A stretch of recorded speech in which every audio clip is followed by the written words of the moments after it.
Hello and welcome. This is View from the Top. I'm Modele Sarafa-Yusuf. Today, every country would like its citizens to capture the commanding heights of its economy and thus help to keep its wealth within its borders, as well as provide jobs for its population. This clearly can be achieved through capacity building, creating SMEs, as well as offering products and services locally. Local content is the development of local skills, technology transfer, and use of local manpower and local manufacturing. For a more practical definition, one could say that local content is building a workforce that is skilled and building a competitive supplier base. It has become a very important issue because local enterprises are the drivers of economic activity and development, as I said earlier. The procurement of local goods and services help establish a multiplier for local economic development through contribution to employment, skills strengthening, supplier and local enterprise development. With local content, whereas the technology gap between developed and developing countries is widening, the spread of local technologies in developing countries is also being fast-tracked. Technological advancement is aiding the rise in incomes in these countries and is assisting to reduce poverty levels. The Nigerian oil and gas industry has been focusing on increasing indigenous participation in the industry for a while now, and ensuring that indigenous companies have a greater part in developing oil and gas assets. This has likely been influenced by the passage of various laws and regulations. Talk legalese now. The Local Content Act defines local content as the quantum of composite value added to or created in Nigeria through utilization of Nigerian resources and services in the petroleum industry, resulting in the development of indigenous capability without compromising quality, health, safety, and environmental standards. I will be discussing local content in the oil and gas industry and a whole lot more with Bakre, CEO Sona Tusk Group, an entity operating in Nigeria, South Africa, Ghana, and Angola. That conversation will be after this brief biography.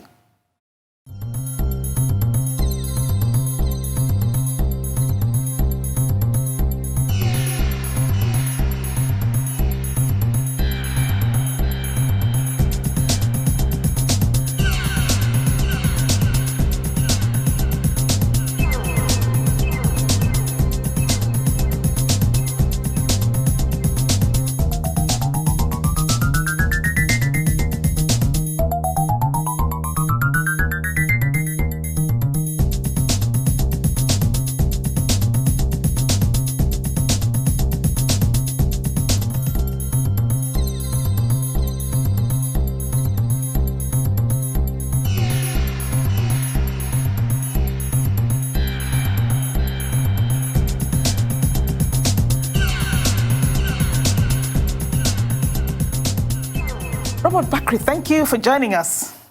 Thank you for having me, Modele.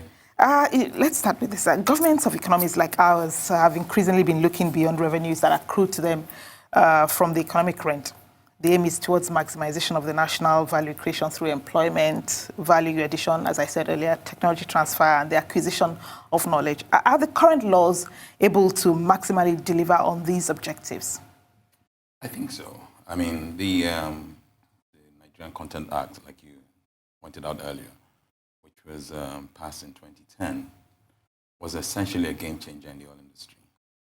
Prior to that time, the technology advancement and technology transfer was somewhat limited because if you think about it, the intellectual property rights of these technologies really are not homegrown. They're usually typically from the western part of the world, either in the US or certainly in Europe. However, when that act was passed, when that bill was passed to law, it essentially meant that we had to be worked through the system to understand the part that we play in affecting inclusiveness of the Nigerian indigenized company in the oil and gas sector. That has significantly gone a long way. Because if it wasn't for that law, companies like ours perhaps would not have had the parts that we've played in the industry since 2003. The prerequisites for enhancing local content are rule of law, skilled workforce, and the investment-friendly atmosphere. Are these available? And if yes, to what extent? Well, first things first, the rule of law is key for certainly any investor that wants to come into this environment. Now, if I'm to be brutally honest, there's certainly areas that work needs to be done on. Areas of giving investor confidence, for instance. And the bane of that, the real foundation or rock, shall I say, of that is the rule of law. If an investor knows that if I have a grievance, there's a place I can go to and I can trust the judiciary system to ensure that my investment is protected, then I am sure that the investment climate would probably be a lot more than we see today, being totally honest. There are certain signals that investors from outside perhaps are not too comfortable with, and that's why we see investor appetite not so for coming into Nigeria as we speak. Saying that, it's an environment that there's a lot of opportunity. We have enormous wealth of resources, and it's just to get that fiscal policy right, fine-tune it. We already have the law, but fine-tune it to the point where investors will have the requisite confidence that they have, that if there's to be an arbitration or an issue, we can adequately resolve it in a civilized manner, and of course. But you know, there are opposing forces to government efforts to creating the enabling environment, like you talked about. These forces are the divide between national and commercial interests. That's what I find sometimes.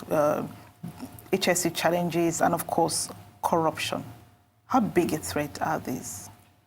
Big, huge, massive. So, you pointed out rightly so, commercial interest, corruption, and the divide in the whole policy.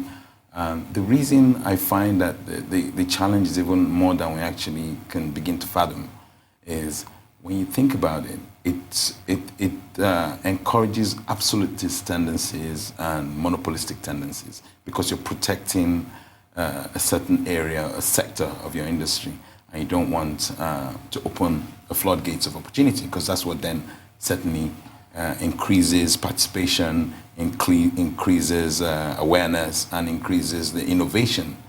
People have become more innovative when they realize that it's a fair playing ground. We have a lot of work to do in those areas, that's for sure.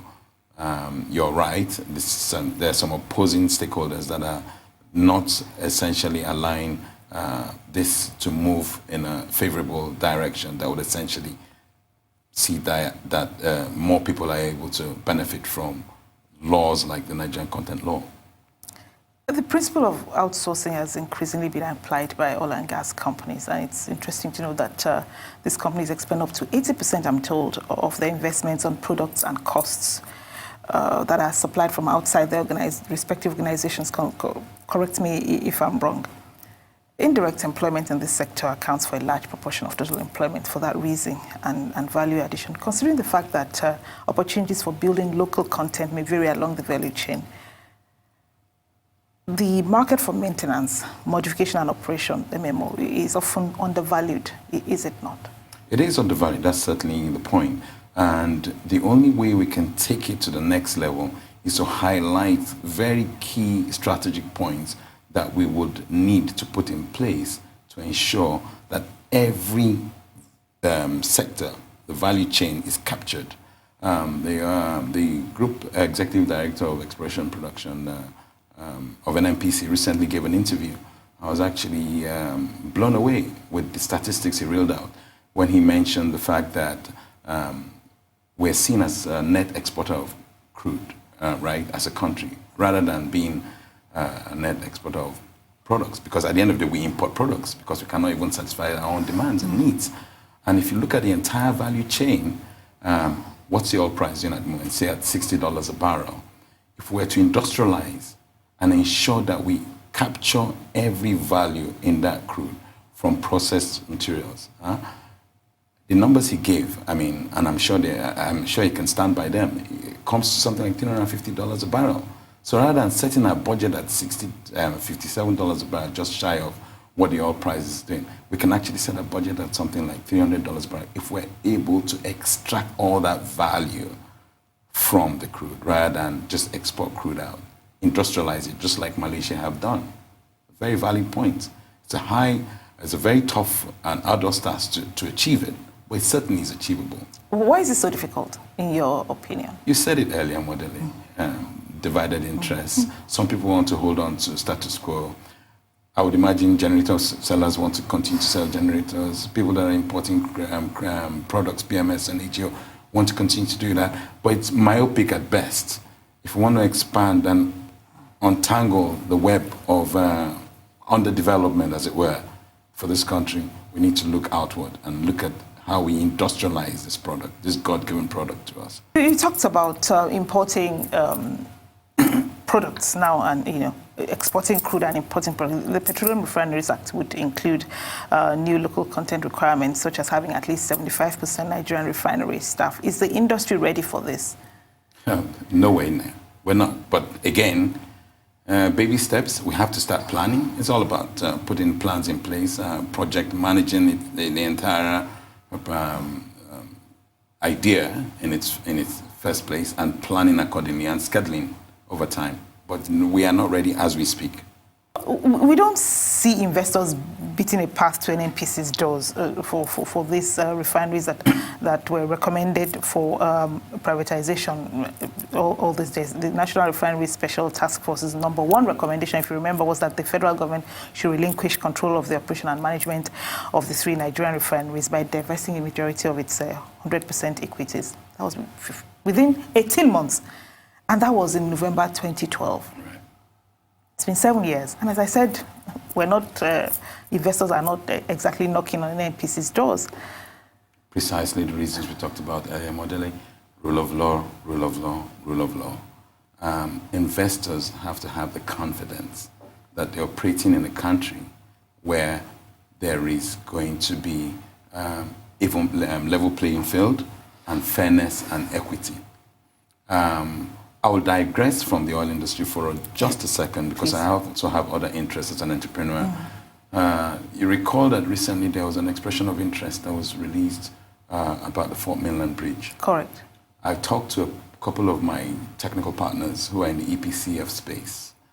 And because it's a huge project, I won't go into numbers, but in terms of the amount it will cost to build an infrastructure of that size is actually sizable.